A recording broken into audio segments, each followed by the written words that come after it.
জাতীয় কর্মকায় আমাদের অনেকগুলো চ্যালেঞ্জ আছে। চ্যালেঞ্জের মধ্যে হচ্ছে সেবা।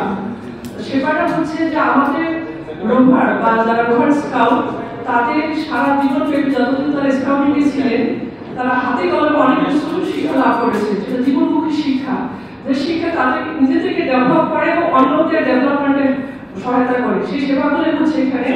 এবং আমরা সিরাজগঞ্জে হাটপয়েন্ট থেকে 5 কিলোমিটার দূরে চর এরিয়ার আমরা 3টা ভিলেজকে টার্গেট করেছি।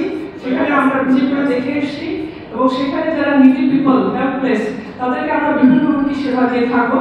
সেই যতটুকু সেবাই হচ্ছে সেই সেবা। ধন্যবাদ। মানে স্নিগ্ধ যথার্থই বলেছে যে অন্য কমিশনগুলোর চেয়ে আমাদের কমিশনের কিন্তু একটা মৌলিক পার্থক্য আছে। সেটি হলো যে কোনো কমিশনই কিন্তু রেগুলার ওয়ার্ক তারা কিন্তু করতে হয়নি, তারা ডেডিকেটেড ফর দ্য রিফর্ম। কিন্তু আমাদের এই যে একটা কমিটি, এই কমিটিকে আমার বাংলাদেশ স্কাউটসের যে রেগুলার অ্যাক্টিভিটিস সেগুলোকেও চালিয়ে নিতে হচ্ছে, সাথে সাথে আমাদের কিন্তু রিফর্মের জন্য কাজ করতে হচ্ছে।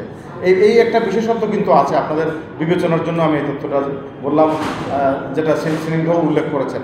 প্রোগ্রামে অংশগ্রহণ করে আমাদের এই প্রোগ্রামে অংশগ্রহণকারী রোভারের স্কাউটরা আগামী দিনের জন্য নিজেকে তৈরি করবেন, নতুন বাংলাদেশ নির্মাণে তাদের ভূমিকা রাখবেন। আমি এই কাজে এলাকাবাসী সহ সকল সরকারি বেসরকারি পর্যায়ে সকলের সহযোগিতা কামনা করব এবং আপনাদের কাছে কামনা করব যে আপনারা যেন দয়া করে আমাদের এই কমটেকার বিভিন্ন বিষয় এবং এর প্রতিদিনের কাজকর্ম, এর সাফল্য, এর ব্যর্থতা সবই আপনারা সংবাদ করতে আসবেন। আপনাদের সকলকে ধন্যবাদ।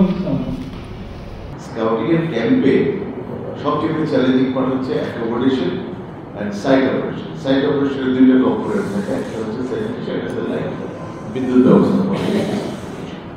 তো আমরা এবার স্যানিটেশনের ব্যাপারে এগুলি অলরেডি বলবো না।